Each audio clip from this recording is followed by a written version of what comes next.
Parfait, vous savez pas, vous êtes né en quel mois? Novembre. Vous appartenez à quel signe zodiaque? Scorpion. Moi, je suis bélier, je suis né le 2 avril. Est-ce que vous savez qu'à partir de la description de mon signe, on peut découvrir le jour exact de ma naissance en phénoménologie? Et donc la date de description de naissance de Jésus est portée dans la Bible, dans le livre d'Apocalypse, au chapitre 12. Jésus est né sous le signe de la Vierge, donc au mois de septembre. Et beaucoup d'érudits bibliques et musulmans le savent. C'est pour cela que l'Amérique, en complicité avec Ben Laden, a frappé le monde le 11 septembre. Ah bon? Bien sûr, parce que c'est la date de naissance de Jésus-Christ. Maintenant, nous lisons le texte. Nous sommes dans la culture. Non, nous lisons. On va avoir beaucoup de problèmes. Pierre Bleriot-Niamey, selon vous, et au regard de vos études, de vos recherches, vous pensez que si on doit situer l'année, c'est vrai que le professeur a commencé à en parler tout à l'heure, la période de l'année où sera né Jésus, on pourrait parler avec un peu plus de logique de quelle période de l'année? Déjà, commençons par dire que c'est faux de dire que le texte biblique ne situe pas la date de naissance de Jésus. Ah bon? Oui. Alors, oui, on va lire. Oui, première chose, Jésus n'est né qu'hier. L'historien est là. On a des dates de naissance de gens nés 1000 ans avant Jésus. 1000 ans avant Jésus. Socrate, dont les philosophes parlent, est né 370 ans avant Jésus. Ce ne sont pas les mêmes sociétés. Non, je dis non. Précisons, parce que les chrétiens, quand ils parlent de Jésus, ou quand les catholiques leur parlent de Jésus, ils croient que c'est le plus ancien de la planète. C'est hier. Hier. On a donc des dates de... Ça veut dire que c'est volontairement... C'est la question que vous voulez poser. Et quel était donc l'intérêt de cacher la vraie date? Je commence par vous dire que la date de naissance de Jésus n'est pas si éloignée pour qu'elle nous pose autant de problèmes. Les historiens, à partir d'aujourd'hui, vont se pencher sur la question. Et la Bible précise quelque chose. Toutes les choses qu'on cache là, la Bible les a révélées à l'intérieur. Il faut simplement lire le texte. Et on a pris le soin, on appelait cette science la phénoménologie. Ce n'était pas... Aujourd'hui, comment vous faites pour connaître les signes du zodiaque? Parfait, vous ne savez pas, vous êtes né en quel mois? Novembre. Vous appartenez à quel signe zodiaque? Scorpion. Moi, je suis bélier, je suis né le 2 avril. Est-ce que vous savez qu'à partir de la description de mon signe, on peut découvrir le jour exact de ma naissance en phénoménologie? Et donc la date de description de naissance de Jésus est portée dans la Bible, dans le livre d'Apocalypse, au chapitre 12. Jésus est né sous le signe de la Vierge, donc au mois de septembre. Et beaucoup d'érudits bibliques et musulmans le savent. C'est pour cela que l'Amérique, en complicité avec Ben Laden, a frappé le monde le 11 septembre. Ah bon? Bien sûr, parce que c'est la date de naissance de Jésus-Christ. Maintenant, nous lisons le texte. Nous sommes dans la culture. Non, nous lisons. On va avoir beaucoup de problèmes.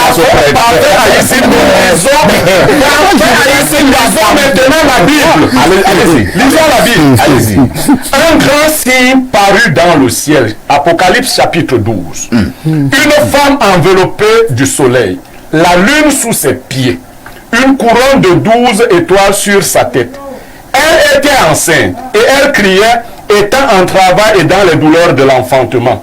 Un autre signe parut dans le ciel et voici un grand dragon rouge ayant cette tête, cette corde sur sa tête, cette diadème. Sa queue entraînait, vous continuez de lire, sa queue entraînait le tiers des étoiles du ciel et jetait sur terre.